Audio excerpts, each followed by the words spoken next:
right. Not that. Where's everybody? Thor shows up, but Ali? Ali will be late. Oh, and Voltage.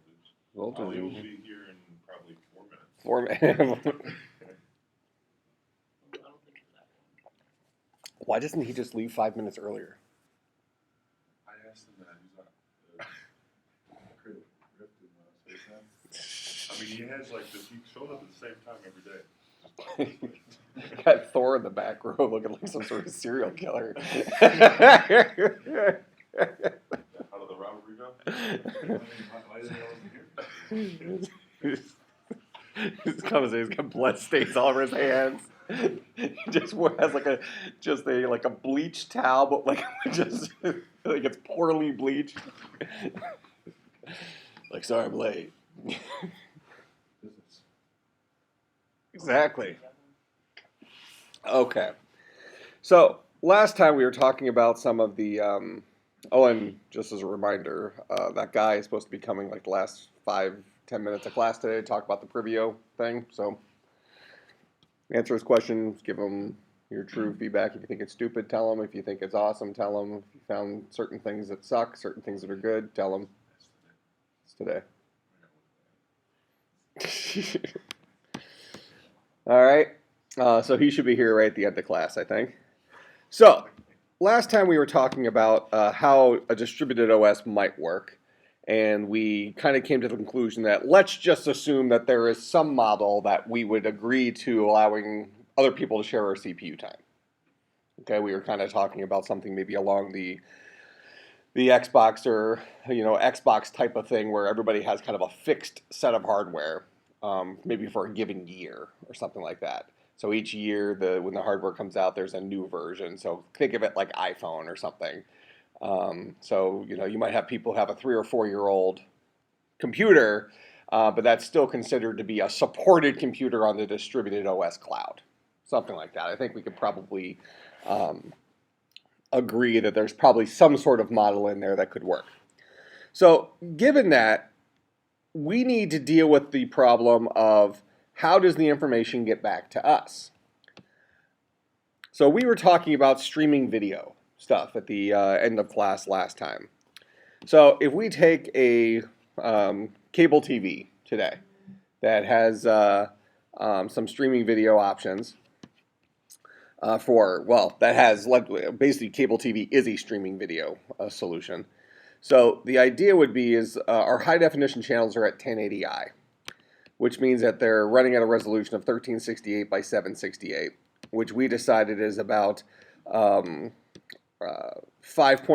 gigabytes of data that needs to come to us per hour, or about 1.88 gigabytes of compressed video per hour. All right, so roughly 2 gigabytes per hour needs to come to us, and if we do the math, 1.88 divided by 60 is 0.03 gigabytes per second times 1024 gets us 32 megabytes per second. Okay, so we need to be able to receive stuff at about 32 megabytes per second for a 1080i stream. Now, how does this work with your cable company? Cable company has they have something called broadband, if you will.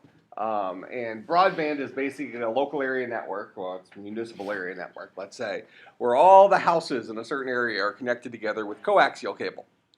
And it's actually a similar type of technology to Ethernet in that all of these television channels are intertwined and flowing on this single pipeline. Okay, that has a bunch of bandwidth. So maybe it can handle, I don't know, let's say a gigabyte per second of total transfer. Okay, so these are pretty high bandwidth pipelines, and every house that has a cable box in it that's plugged into it, it's basically has a fishing pole into that pipeline, and it could pull out channels. It can say, oh, I'm going to listen to this channel. So it just starts, it listens in on that channel and decodes it. So what do I mean by decodes it? Well, all those channels are broadcast in a compressed format. So let's say that's that 1.88 gigabytes per hour thing, or the 32 megabytes per second. So that your cable box is taking in data at 32 megabytes per second, and it needs to process that data. It needs to decompress that data and probably decode it as well. It's probably encrypted so that just not anybody can steal cable TV. And it needs to process it, decompress it, and send it to your TV set so you can view it in real time, or at least relative real time. Okay? So if we're dealing with something that is, what did we say last time? 30 frames a second? I think 32. Is that what we used? I thought it was 24. 24 frames. Let's just say it's 24. It's fine for our example.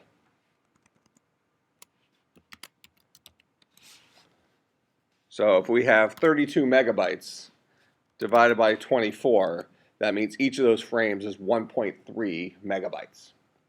So we need to be able to process 1.3 megabytes of data every single second in order to show a high definition channel on TV.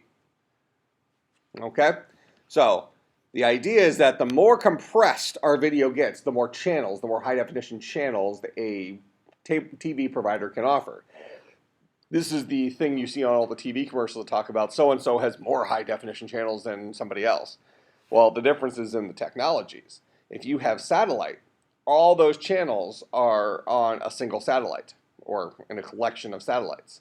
So your provider is literally pulling a dedicated stream down. So satellite TV is kind of like DSL internet, where you have a dedicated circuit between you and the satellite. Where cable TV is kind of like cable modems, in that you are sharing all those channels with everybody else in your neighborhood. Now, when you take a channel, you're not necessarily hurting other people in your neighborhood, but only so many high definition channels can be transmitted in your neighborhood at the same time to allow everybody to have all the other channels as well. Because high definition channels take up more space than standard definition channels. And how many of you have either Time Warner Cable or Comcast have had some sort of cable TV, non-satellite? Have you ever seen the thing on the screen that says, if you'd like to continue watching this channel, press A now, or something like that for high definition channels? You've never seen that? If you were like on the same channel for a long time? Or have you ever tried to tune into a certain high definition channel and it says there's a problem, you couldn't view it yet? Okay, so let's say that there's 20 high definition channels that your cable company provides. Well, let's just say that out of those 20, 5 of them can be used in a certain neighborhood at a given point in time. I'm saying neighborhood, it's probably bigger than a neighborhood, but something like that. Let's say that 5 of them can be viewed as individual time. So they're banking on the fact that most people are watching the same channels. That make sense? So the idea is that let's say that 5 channels are already being viewed. And Dane says, I want to watch this high definition channel, which is a 6th channel. Okay?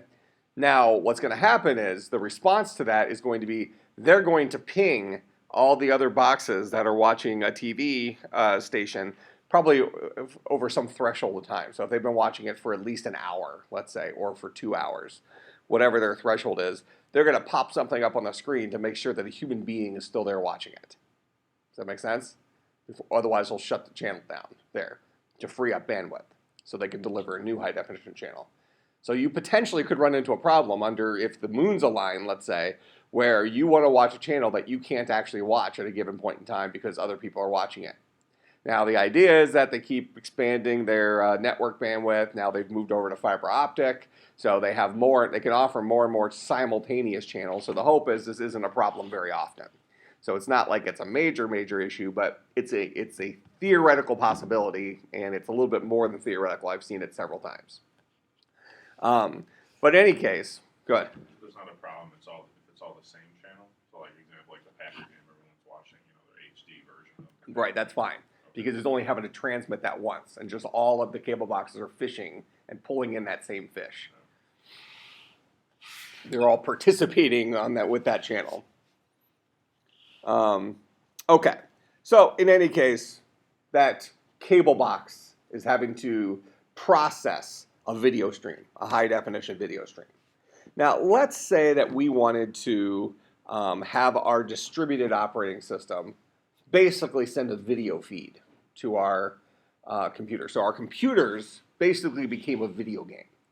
So our screen was like our TV screen. Our keyboard and mouse is like the controller for a PlayStation or something like that. And everything that we did was sent up to the cloud, processed up there. You know, maybe some things are done locally, that makes sense, but other things, more high-intensity things, are processed up there and then ultimately are streamed back to us as live video. So we're watching a live video stream, and that's our computer screen. Does that make sense? Okay. Now, what's wrong with that? Well, with that example, people are all on different websites at the same time. It's not generally the same website everyone's on. Okay, well, So they'd have to pull different video feeds. Yeah, so I mean, take it a little bit further. It's not so much they're on different websites. Each computer screen is a unique computer screen, right? What I'm doing on my computer now is different than what Skippy's doing on his computer now. It's different what Carrie's doing on her computer now. So the idea is that if we were all participating in this distributed operating system, we were getting things at 1080i, which is roughly the resolution of my computer monitor here. This is a 1368 by 768 screen. So if that's what we were getting, we would have 3 separate streams. This would be a video stream, that would be a video stream, that would be a video stream. Now the reality is a lot of computers have higher resolution than this. So this is for the small little 11-inch screen. The 27-inch iMacs down there, I think, are running at 2560 by 1550, substantially higher than 1080p. Okay, 1080p is 1080 by 1928 by 1080 is what they're running at. So those iMacs down there are running at a higher resolution than 1080p. So let's assume that we were, what happened? Oh no, just my resolution on my TV is 1366. So just 136. I don't know why I like just to make it. pixel storage. I don't know. I'm pretty sure my number's right. Okay. So if we call this kind of lower end of acceptable for streaming video to a computer screen, we're going to have to be getting at least 32 megabytes per second download in order to view this. Now, 32 megabytes per second over a physical cable TV network isn't, I'm not going to say it isn't a big deal because we just kind of just explained that it's not unlimited, but it's less of a big deal. It's possible to get that. How many of you have a internet connection that can download at 32 megabytes per second? 32 megabytes per second. None of us do. Right? I have a 50 megabit connection, which can download just south of 7 megabytes a second. So I'm less than a quarter the way there. And that's if my connection's maxed. If whatever's streaming me the stuff can stream it to me fast enough. So now we have all of these individual computers streaming video from one central location. Right? Streaming video from one central location. And that place's upload is my download. Now, isn't this the Netflix problem? This is the same problem Netflix solves, doesn't it? Where we have a zillion movies up on Netflix.com, and you can, there's a bunch of different devices that can do it now, but they allow you to start streaming a movie off Netflix, right? And does that work? Well, are they streaming at 1080i? Probably not. They're streaming at something south of that, but so if it's not 32 megabytes a second, maybe it's 10 megabytes a second. It's probably being sent highly, highly, highly compressed. So instead of being 10 megabytes a second, maybe it's, 400K a second. Now we're now we're kind of in the realm of reality. Why could Netflix compress their video more than these guys? What's the difference between the problem Netflix is solving and the problem that your cable TV provider is solving?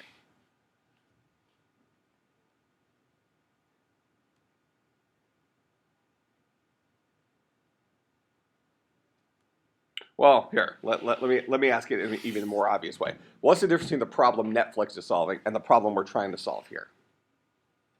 That is having a real-time video stream of our computer screen.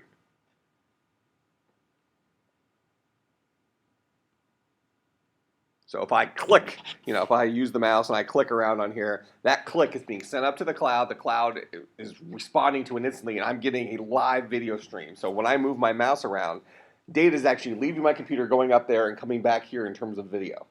And I see it happening in real time. What's the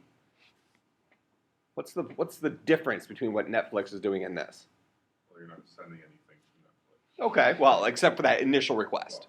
Yeah, you're not sending real-time requests, or at least not constant real-time requests. You can pause, you can fast forward, rewind, that kind of stuff, but you're sending relatively few requests.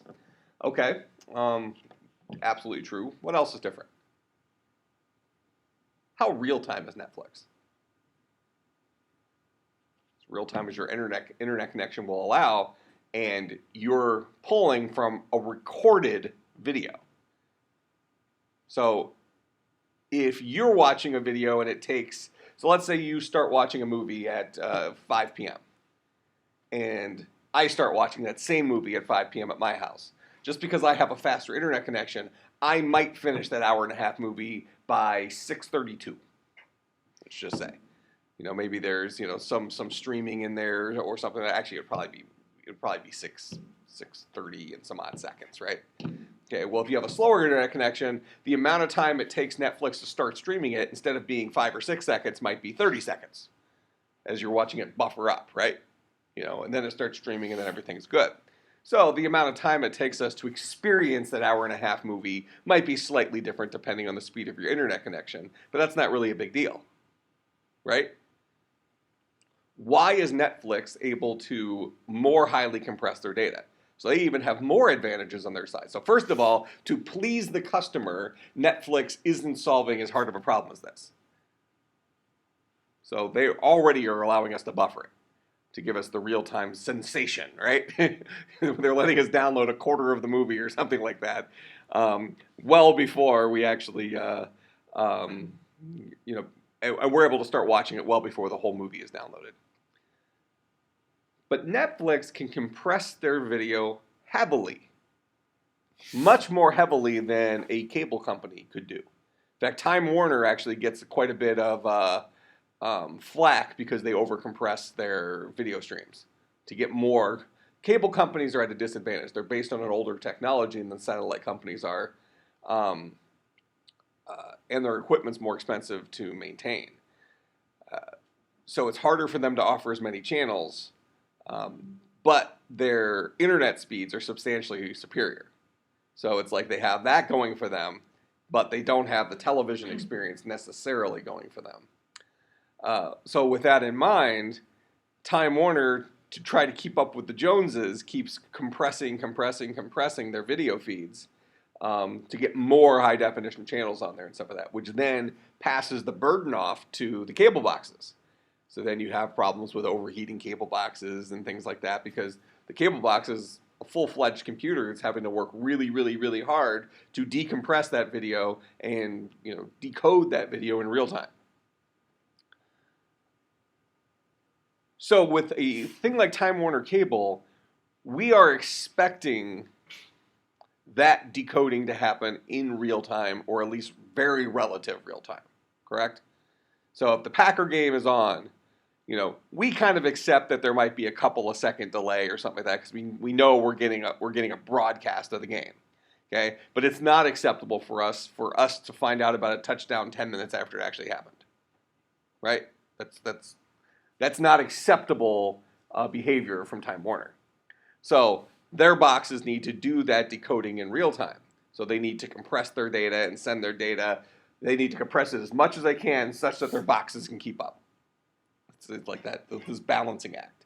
But now with Netflix, if you're watching an hour and a half movie starting at 5 p.m., most of us would probably be willing to wait up to even a minute for it to buffer, as long as the whole rest of the thing was uninterrupted, right?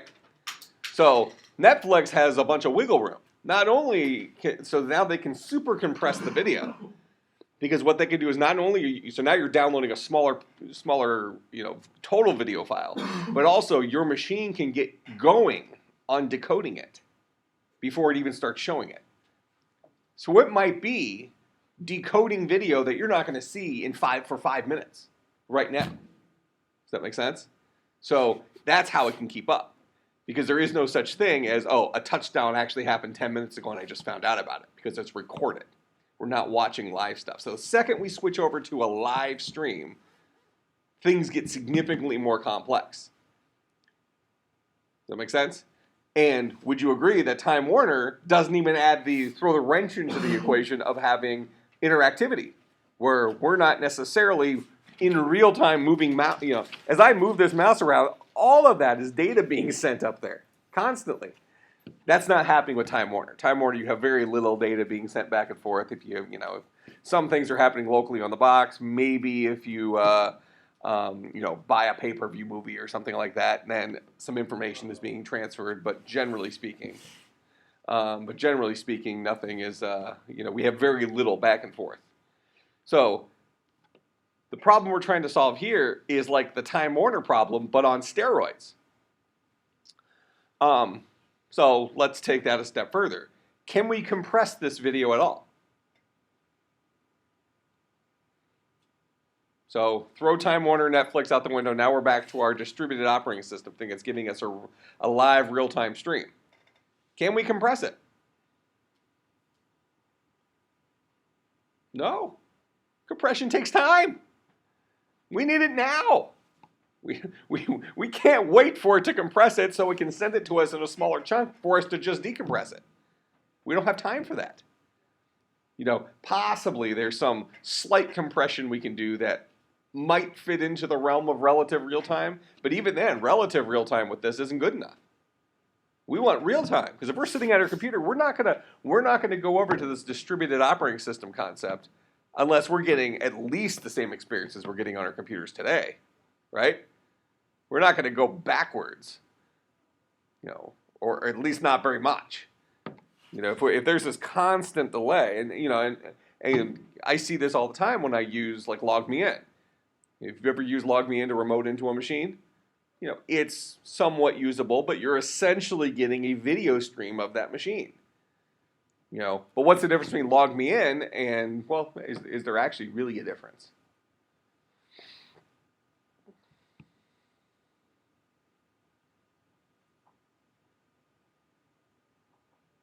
Would you agree that LogMeIn is basically the problem we're trying to solve here? All of the computing power lives on another machine, right? Okay, when we move the mouse around, it's, we see the mouse moving around on LogMeIn. It's sending information from our machine up to LogMeIn. How real time does that need to be on LogMeIn?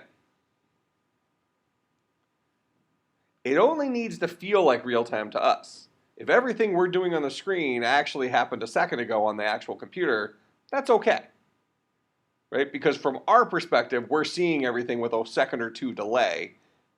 But after we've buffered that in our mind, it seems real time. That make sense? Okay. So you think about how many of you would want to work on a LogMeIn session as your main computer all the time?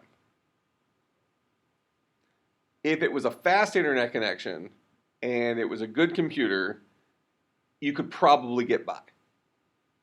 You probably wouldn't necessarily say this is horrible. You could probably do it. But that's one person remoted into one physical machine. It's a one-to-one relationship. So now let's take that with even just the 6 of us in the room. We're going to have 6 of us remoted into one machine, and that machine is going to be feeding us 6 different streams of 6 different desktops. Because we don't necessarily solve a great problem here if for each individual person on Earth there's a computer up in the cloud. for our distributed system, right? Because now we haven't really solved anything other than having the power bill compressed into one location and probably bringing down the power grids. Why? Because the problem we're trying to solve with the distributed computing is that we recognize that CPUs sit idle 99% of the time. So we're trying to get the maximum use out of our CPUs. We don't need, if we have 1 billion users, we don't need 1 billion CPUs. We need something like 1 million CPUs. And 1 million CPUs can keep up with 1 billion users with significantly less, time where it's doing nothing. That makes sense? That's the problem we're really trying to solve. How can we do the same amount of work with less total equipment, and everybody benefits from the cost savings or something like that? So now we can translate this problem into, if just the 6 of us are trying to remote into a single computational grid or something like that, whether it's, we can't think of it like a single computer, we really have to think about it as some sort of virtual machine hosting type thing, kind of like VMware. Okay, so the way VMware works, they have a server where they can create multiple virtual machines. So I would have my virtual machine up there, Dane would have his, Skippy would have his, so on and so forth. So these would be all of the, this would be, from our perspective, one computer, but it's probably a big server farm with, all this stuff spread across. So there'd be 1 million processors in our little example here. And that's somehow built into some sort of custom piece of machinery that's up there. So we connect to this one place, it hands us off to the worker bee that's in charge of serving us the live video feed of our virtual machine, right? And then we're working on our virtual machine there. But we have an issue. Do you have a question? Yeah, well, I kind of just, what if we had we had our own computers, but they were all connected through like a software package, kind of like what Skip has or what you recommend to put on your system when it's running, when it's idle, that it just allows other computers to use its CPU. Mm-hmm. And why would we do that instead of having it all be like the cloud-based? And that's where we're going. Oh. Yeah, but we're going to see there's a problem with that. So the best way we could possibly solve this problem by just taking the computer off our desk and putting it into the cloud is by having this gigantic machine in the cloud that can accept a whole bunch of individual independent connections where it's serving us a live video stream of a virtual machine that's running in the cloud. That make sense? Okay, well now we want to be able to use these, we want our machines, the machines that might be relatively low in power in the big scheme of things, so kind of back to the Xbox model. But still, if we're not using it or we're using it for really light work, we're checking our email right now or something like that, there's idle CPU cycles that it can use. So now that distributed operating system needs to be able to offload some stuff to this. Maybe it's having it check our email. So let's say I ask the virtual machine to check my email. I'm using it as if I'm using my computer. I click on check email. Instead of using the computational power of something up there, maybe it says, oh, well, we have availability on this guy, so we're going to offshoot it here and just stream the video from here back down to here. That makes sense? Well, now you have more moving parts. Now we're putting the computation, so let's say I'm checking my video, checking my email. Skippy's computer, that's doing very little right now, is actually doing the email checking for me. Streaming the data up to the cloud, who's then sending it to my virtual machine, who's then sending it back down to me. This is essentially, in networking, something called a NAT. Network Address Translation. To give us a similar type of situation. How many of you have a router at home, like a wireless router or okay? So all your machines in your house, your smartphone, your laptops, all that stuff, probably they get a fake IP address, 192.168, something like that, or 10.0.0, something like that. That's your router is acting as a NAT. So your router is getting a real IP address from your cable company or your DSL provider, whoever. It's getting what it believes is a real IP address. They might be participating in a NAT as well, but let's just keep it as a simple example. So they're getting a real IP address from your internet provider, and then they're handing out fake addresses that are unique within your network. Okay? So when my laptop requests to go to www.google.com, that request is getting sent to my router. My router is then making that request on my behalf to google.com, receiving the information, recognizing that that request came from this laptop, and sending the information to my laptop. So it's the man in the middle. Now, do we really recognize a degradation in that experience? No, because it's, first of all, it's a local area network, so it should be very quick. And you're only sharing this across a couple of machines. If you had your Linksys router that has, let's say 5 Ethernet ports in the back of it, but most of what you're using it for is wireless, and you had 800 people in your house all sharing the wireless and all using it at the same time, you're going to have problems. Yeah, that little $40 router ain't going to keep up. So now you start seeing the reason why Cisco, who actually owns Linksys, you can see their little logo on there. Cisco is an enterprise network hardware company that bought Linksys maybe 8 years ago-ish, somewhere in that ballpark, as kind of their consumer sell at Best Buy stuff. But still, I mean, it's good equipment for in-house consumer. I have no more than 5 or 6 people using it. Normal, individual, family-size stuff. But now you start getting a university like this. We have our Edge router here, which I'm sure is Cisco equipment. We couldn't go out to Best Buy and even buy their best $130 Linksys router. The one that has the extra good antennas on it and stuff like that. So, if you have, too much metal in your walls at your house, it gives you a good signal throughout the house, whatever. We couldn't put that in place of our router there and expect to have a very good experience. I mean, consider we're not getting a very good experience with expensive equipment. So it's a very difficult problem to solve. So what we're talking about here by taking, by requesting information from a zillion different computers, that's like Google.com. This is like MSN.com. So when I request Google.com and it's going to actually use Skippy's computer to make that request for me, I'm going through the cloud. It's then going to go to Skippy's computer, make the request. Skippy's computer behind the scenes is going to bring up Google.com, send it back up to the cloud, which is going to stream down to me. Go ahead. What if we only use that for problems that it would actually save time on? Like right now, we can just check our email. It doesn't really require a max out our CPU at all. Yep. It doesn't do anything. But let's say we're trying to convert a video, and then it would be more efficient to actually send it out. Yep. So in a situation like that, now we have to be smart. We have to decide what's worth sending out, what's not. So like you said, if we're converting a video, that's something we're going to be waiting an hour for anyways, right? Let's just say. But if using this distributed system, rather than converting to my laptop, which actually would take more than an hour, one day I should put like an hour and a half movie on here and put it in there and just see what it says the conversion time would be. I'm sure it would be ridiculous. You'd start seeing how underpowered this machine is, even though it does everything I needed to do in relative real time. Now you're starting to run into the tasks, like Dane's pointing out, that are worthwhile having more computational power for. I don't care if you have a 12-core machine, it's not going to check email faster than this guy is. Same crap. It's how many guys does it take to change a light bulb? Okay, but something like video, now we can really start taking advantage of this. So if I want to convert a video on my virtual machine, what does it mean to convert the video? It means I want to be able to stream the video through one of my applications.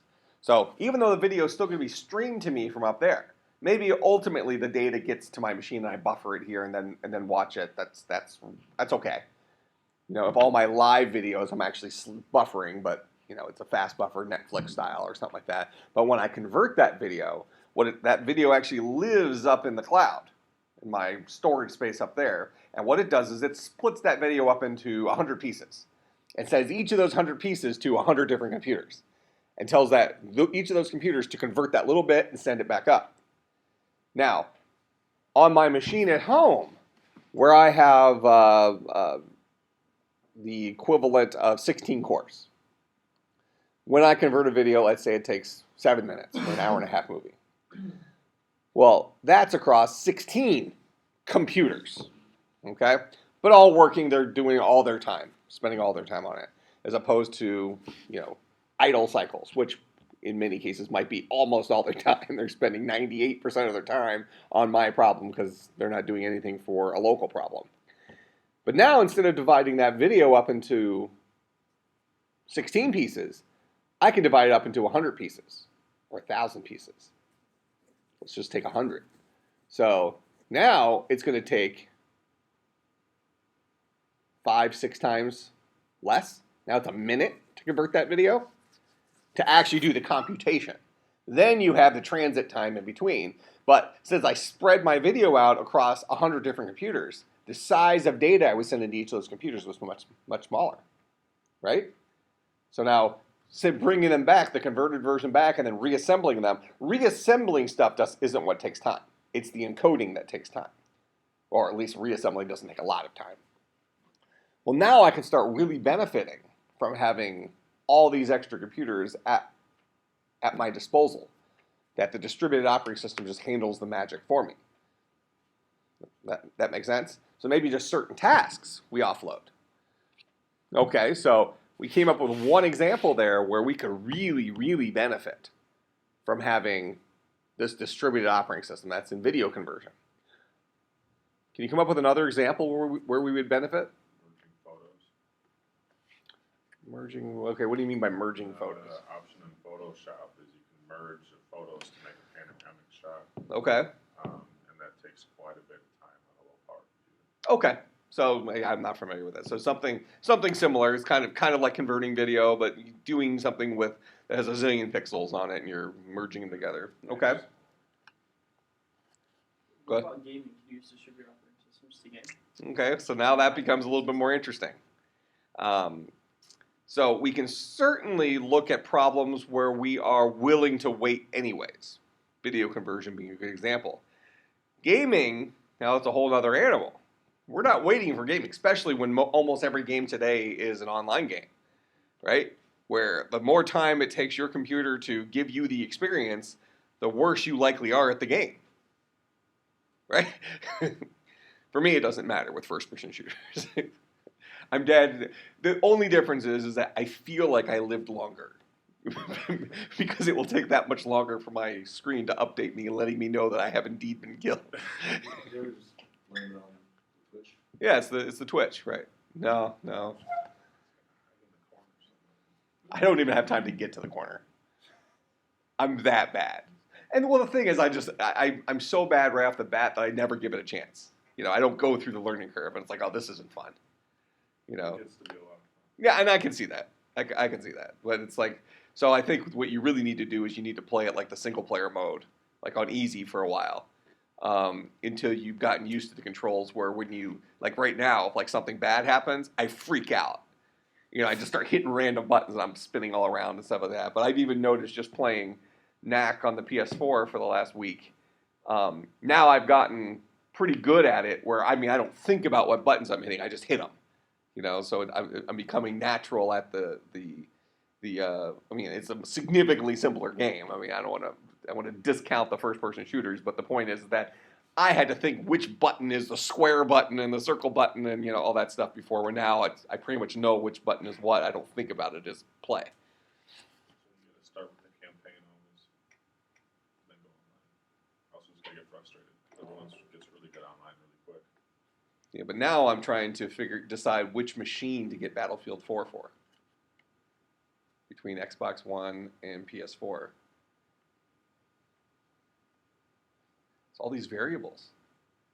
PS4 technically is running it at a higher resolution, but a lot of people would argue that it actually looks better on Xbox One because of their contrast and anti-aliasing. Xbox One has the Microsoft Live network that you'd be playing online with those people. PS4 has that network that you'd be playing online with those people. I would say you should pick if you have any friends who play online, whatever they have.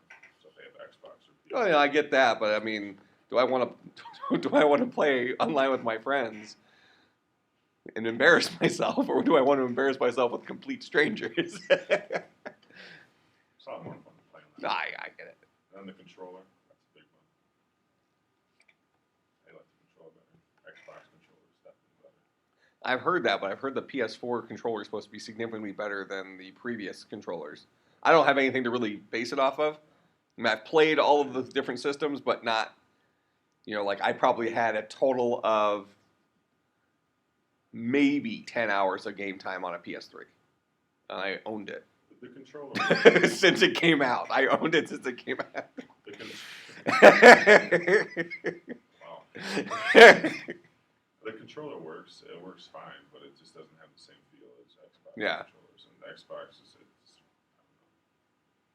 Did the controllers in the previous systems talk to you? Like, did they have speakers in them? Oh, my PS4 controller started talking to me yesterday. what does it say? It's like, how long were you playing that? I was playing one of these free games that I downloaded. It actually with like you can download it for free if you're a member of the PlayStation Plus membership, whatever. And it's like a space shooter type game. And like when like a human being needed help, like you're supposed to be saving the humans or something, my controller would say, like there's a human to your left, and it would like be talking to me and like shake at the same time. That would annoy me so much. Well, it freaked me out at first. And then I couldn't figure out how to pick up the humans because they don't give me enough time to read the screen when they tell me the instructions. But it is kind of a fun game. It's like you use the left stick to move up and down and around and stuff like that, and the right stick shoots either to the left or to the right. So it's like you're moving around in a 2D environment. You're going like this and shooting. It's more entertaining than it sounds like it would be.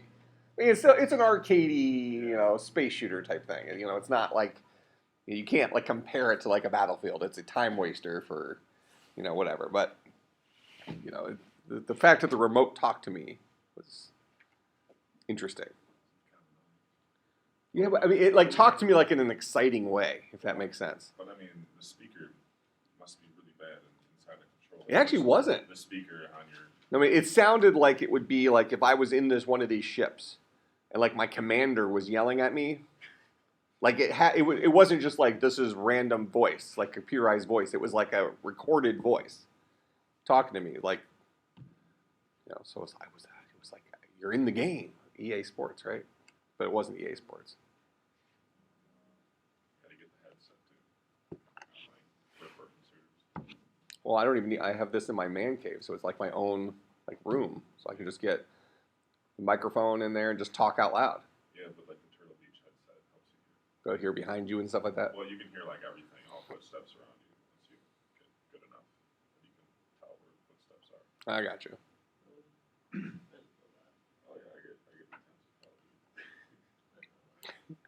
Oh yeah, I get intense in Call of Duty. So what you can say is in exchange for 470 tutoring, Dane will give me Call of Duty lessons. See, I don't know if I want tutoring from Skip. I mean, he's not doing bad, but Well, no, see, let's take that as an example. I probably feel about Call of Duty like you feel about 470. Like the same thing. Because 470 is like, I wouldn't call 470 stuff trivial, but it's not that difficult. Gary gets it, right? Yeah, it's pretty simple stuff. I'm not really a programmer.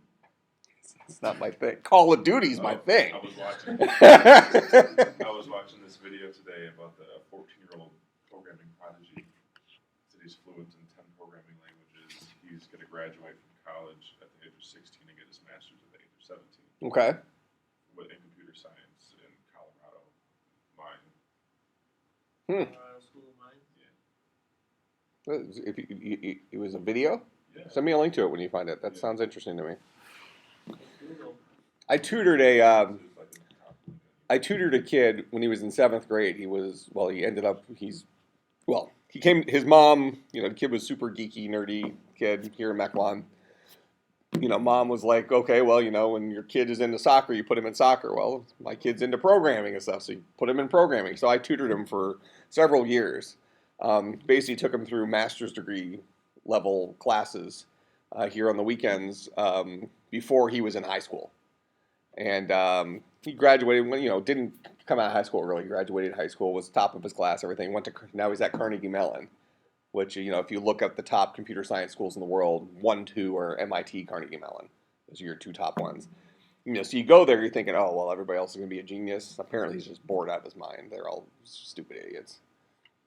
I ran into the same stuff with my PhD, where I got my degree. Like most of the students in the class are from NASA because of its location. My PhD's in Florida, so like you have these guys from NASA coming down to get their PhD. Stupid idiots. Dane's a better programmer than half these people were. I'm telling you, it was embarrassing. You have idiots in all sorts of levels. My hardest degree was my bachelor's degree. Bam. Facebook linked it. Watch it.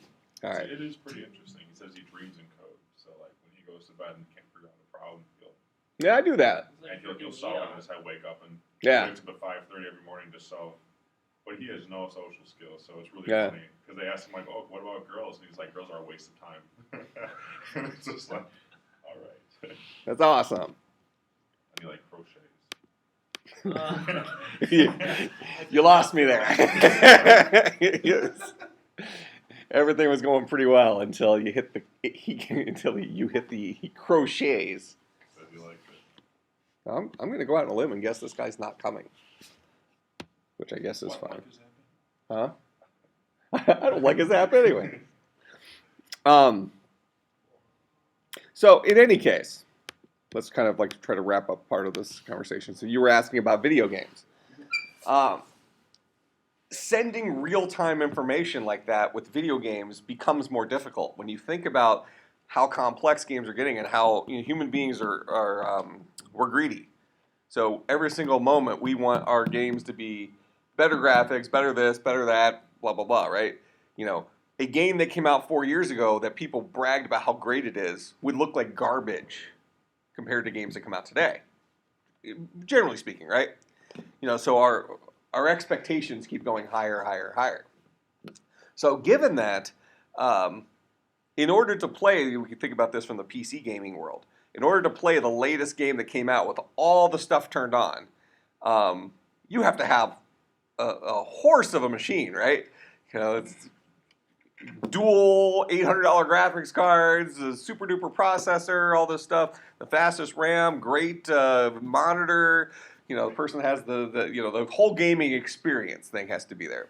You know, and some of the things I was reading yesterday were comparing Battlefield 4 for the next generation consoles to what the Battlefield 4, you know, freak shows talk about being the de facto standard for it being like high-end gaming rigs on it for a PC, because you can get so much more out of the game, I guess, at that level, but you're not getting the controller thing, whatever. You're using keyboard and mouse, I'm assuming.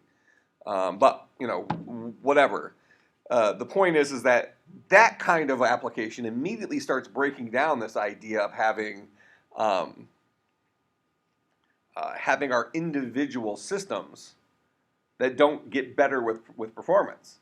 So now immediately you say, well, isn't that what Xbox does? I mean, Xbox 360 lasted for 8 years. PlayStation 4 or PlayStation 3 lasted for 7 years. Same hardware for 7 or 8 years.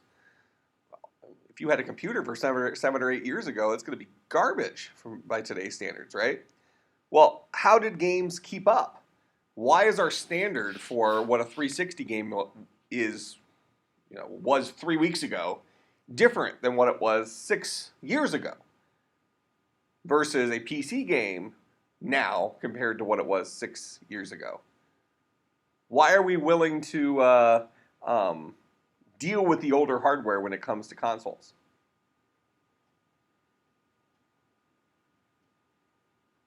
It's actually an interesting question.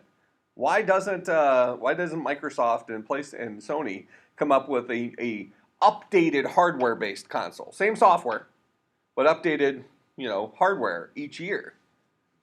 And then when a game comes out, it has a minimum system requirements. Why don't they do that? I feel like you said something earlier about how we shrunk the hardware down to as small as we can get it with, because we literally don't have any more room to put any more switches or anything on it. So I don't know. Maybe we actually have to make the hardware bigger, which makes the console. Well, but bigger. wouldn't you say that even the Xbox Slim Wouldn't you say that you know, the computational stuff that's in there, we could fit significantly higher performance stuff into that same box? Oh, easily. I mean, you know, we could put a way faster processor in there, way better RAM, and way better, way better graphics card in there. Yeah. So everyone has the exact same experience when they're playing online? Well, I mean, you could make that argument. But what if we just had that minimum system requirement? All right, so let's think about that. We'll revisit that on Monday.